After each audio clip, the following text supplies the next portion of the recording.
Everyone, this is Muskan. Welcome to my YouTube channel. उम्मीद करती हूँ आप सभी अच्छे होंगे। जैसा कि आपको पता होगा, बिहार बीएड ऑनलाइन फॉर्म दोस्तों शुरू होने वाले हैं।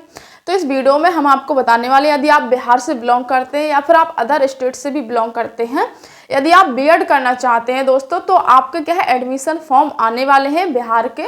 यदि आप बिहार से बीएड करना चाहते हैं तो बिहार वालों के लिए तो बहुत अच्छी खबर। यदि आप अदर स्टेट से हैं और बिहार से बीएड करना चाहते हैं तो आप ये फॉर्म जरूर भर सकते हैं, जो कि आपका क्या है एडमिशन फॉर्म है। तो ये बीएड का एक एंट्रेंस एग्जाम होता है, जिसकी मैं आपको क्या है इस वीडियो में पूरी जानकारी दूंगी। ये आपका ग्रेजुएशन के बाद भी होता है। बीएड आपका क्या है स्नातक के बाद, या फिर आपने बीई या बीटेक कर रखा हो उसके बाद भी आप सीधा क्या है बीएड कर सकते हैं। बीएड दोस्तों क्या है, बीएड आपकी वो डिग्री है जो कि मास्टर डिग्री कहते हैं। जैसे 2 साल का डिप्लोमा होता है, उसके बाद आप क्या है टीचिंग फॉर्म के लिए अप्लाई कर सकते हैं। यानी कि कहीं भी जो आपकी गवर्नमेंट जॉब निकली हो, प्राइमरी वगैरह जूनियर, तो आप उसमें क्या है आप इस फॉर्म को जरूर भर सकते हैं। जब आपकी क्या है यानी कि जिन भी साथियों का सपना है टीचर बनने का, तो वो आपका क्या है बीएड जरूर करते हैं। तो चलिए वीडियो में इसकी सारी डिटेल देने वाले हैं। तो यदि आप इस चैनल पर नए आए हैं तो चैनल को सब्सक्राइब कर दीजिए और वीडियो को भी लाइक कर दीजिए। इस चैनल के माध्यम से आपको किसी भी सरकारी नौकरी की जानकारी हो तो वो सबसे पहले आप तक हम क्या है पहुँचाते हैं। तो आप यदि क्या है प्रिपरेशन कर रहे हैं, गवर्नमेंट जॉब की क्या है प्रिपरेशन कर रहे हैं, और आपको क्या है आप सरकारी नौकरी की हर जानकारी से अपडेट रहना है, तो आप इस चैनल को सब्सक्राइब कर दीजिए और हमसे जुड़ सकते हैं, ताकि रेगुलर आपको क्या है अपडेट करते रहें कब कौन सी क्या है गवर्नमेंट जॉब निकली है। तो चलिए वीडियो करते हैं शुरू। जैसा कि मैंने बताया कि बिहार बीएड ऑनलाइन फॉर्म आपके क्या है शुरू होने वाले हैं। वो किस डेट से शुरू होंगे, वो किस डेट को आपका एग्जाम होगा, ये भी हम आपको बताएंगे। तो इसमें जो टोटल सीट है वो 37,500 है टोटल सीट। यानी कि इसमें क्या होता है बीएड में कुछ आपके क्या है आपको, जैसे कि आपने एंट्रेंस एग्जाम दिया तो उसमें यदि आपके नंबर अच्छे आए तो आपको गवर्नमेंट कॉलेज मिल जाएगा, और जो कि आपकी क्या नाम से खर्चा होता है उससे कई गुना, मतलब 10-15 हज़ार में आपकी 20,000 तक भी बीएड आपकी क्या है हो जाती है। अगर यदि आप प्राइवेट स्तर से करते हैं तो आपके क्या है 80 से लेकर 85 हज़ार, यानी कि काफ़ी रुपए लग जाते हैं। 60-70 हज़ार से ऊपर रुपए ही लग जाते हैं 2 साल बीएड करने में। तो इसमें देखो जो 37,000 पोस्ट है ये सरकारी पोस्ट है, यानी कि इसमें गवर्नमेंट कॉलेज भी है, कुछ आपके सरकारी कॉलेज है, कुछ अर्ध सरकारी कॉलेज है, और कुछ इसमें क्या है प्राइवेट कॉलेज है। तो तीनों मिलाकर इसमें क्या है 37,500 सीट इसमें क्या है खाली है बीएड के लिए। इसमें आपकी फ़ी की बात कर लेते हैं। तो जनरल वालों की 1,000 रुपये लगेगी जब आप इसमें क्या है ऑनलाइन करेंगे, रजिस्ट्रेशन करवाएंगे। उसके बाद ईडब्ल्यूएस, बीसी, ईवीसी और फीमेल की क्या है यहाँ पर 750 रुपये लगेगी जब आप क्या है साइबर कैफे पे जाकर क्या है रजिस्ट्रेशन ऑनलाइन करवाएंगे। एससी और एसटी वालों की यहाँ पर लगने वाली है आपकी क्या है 500 रुपये लगने वाली है। तो अब आपकी क्या है अप्लाई कब से शुरू होंगे, तो 1,000 रुपये तो यहाँ पर आपके क्या है जनरल वालों की लगनी है। उसके बाद यहाँ पर आपके जनरल एंड आपका मेल कैंडिडेट होते हैं। ईडब्ल्यूएस, बीसी, ईवीसी और फीमेल में यहाँ पर आपको 750 लगेगी, और जो आपका साइबर कैफे वाला होता है वो 50-100 रुपये ले लेता है, तो मान लीजिए 800 रुपये का आपका ऑनलाइन हो जाएगा। यहाँ एससी एसटी वालों की यहाँ पर 500 रुपये रहने वाले हैं। अब बात कर लेते हैं आपकी अप्लाई डेट कब से होगा। तो अप्लाई डेट आपके ये है आपका 3 मई से लेकर 3 मई 2024 से लेकर 26 मई 2024, ठीक है 26 मई 2024। तो ये रहने वाली है आपकी last date and apply date. 26 मई के बाद आपको क्या है, जैसे कि फॉर्म भरने में कोई गलती हो गई है तो 2-3 दिन आपको करेक्शन के लिए मिल जाते हैं। तो अप्लाई डेट आपकी क्या है बिहार बीएड की 3 मई 2024 से लेकर 26 मई 2024 रहने वाली है। इसका एग्जाम की बात कर लेते हैं। तो जो इसका एग्जाम है अभी देखो पता नहीं, जो हर साल एग्जाम निकलता है ना हम उसके अकॉर्डिंग बता रहे हैं। होता वही है, जैसे कि आपका एग्जाम रखा गया है 25 जून 2024 को।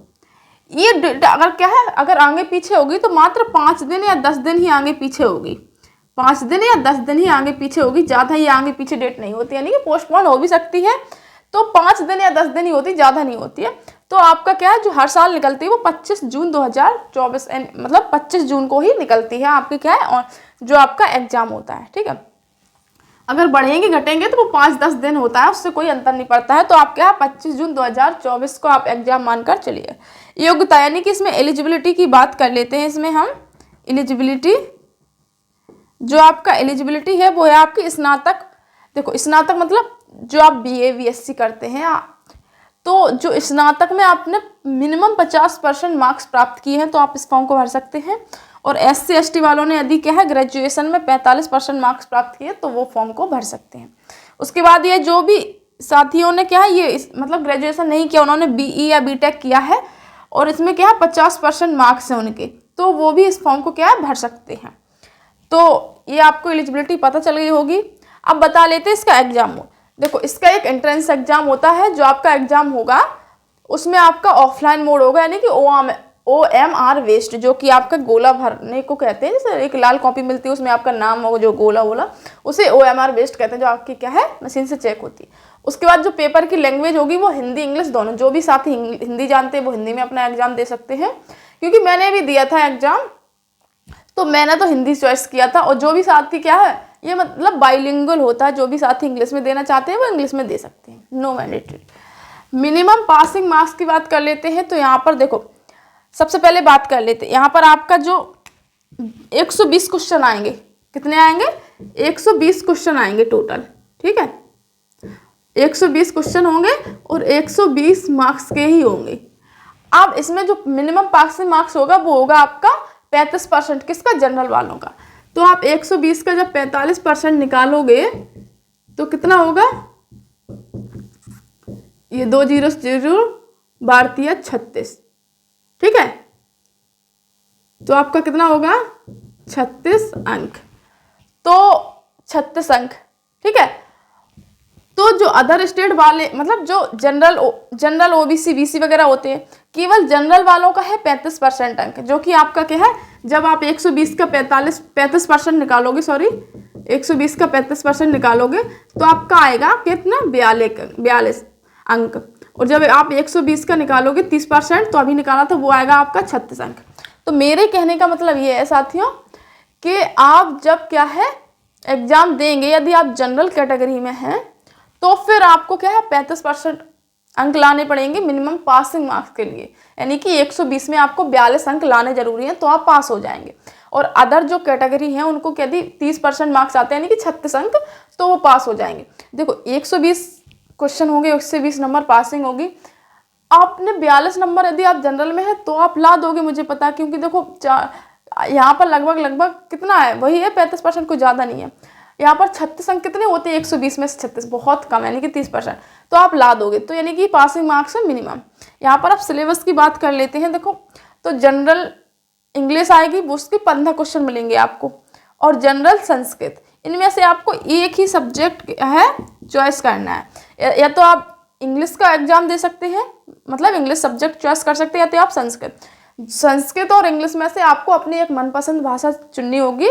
उनमें आपके क्या है 15 क्वेश्चन, यदि आप इंग्लिश में देना चाहते हैं, जनरल इंग्लिश का एग्जाम देना चाहते हैं तो जनरल इंग्लिश में आपको क्या है 15 क्वेश्चन करने होंगे। यदि आपको इंग्लिश नहीं करनी है तो आपको संस्कृत करना है, तो आपको क्या संस्कृत में 15 क्वेश्चन मिलेंगे। तो इनमें से कोई एक ही क्वेश्चन मतलब एक ही सब्जेक्ट करना होता है। उसके बाद आता है जनरल हिंदी, ठीक है, जनरल हिंदी में भी आपको 15 क्वेश्चन मिलेंगे, तो यहाँ पर टोटल 30 क्वेश्चन हो गए। उसके बाद आता है रीजनिंग में आपको मिलेंगे 25 क्वेश्चन, जनरल अवेयरनेस में मिलेंगे आपको 40 क्वेश्चन। उसके बाद अब देखो जनरल अवेयरनेस में क्या क्या आता है, हिस्ट्री, जियोग्राफी, आपका polity, economics, physics, chemistry, maths, जो भी आपका GK GS वगैरह का करंट अफेयर्स के भी स्टैटिक के भी क्वेश्चन आ जाते हैं। तो पूरा GA में आपको 40 क्वेश्चन का होगा, ठीक है। उसके बाद और टीचिंग लर्निंग के यहाँ पर 25 क्वेश्चन आपको मिलेंगे जो आपको माइंड से करने होते हैं। तो ये है आपका सिलेबस।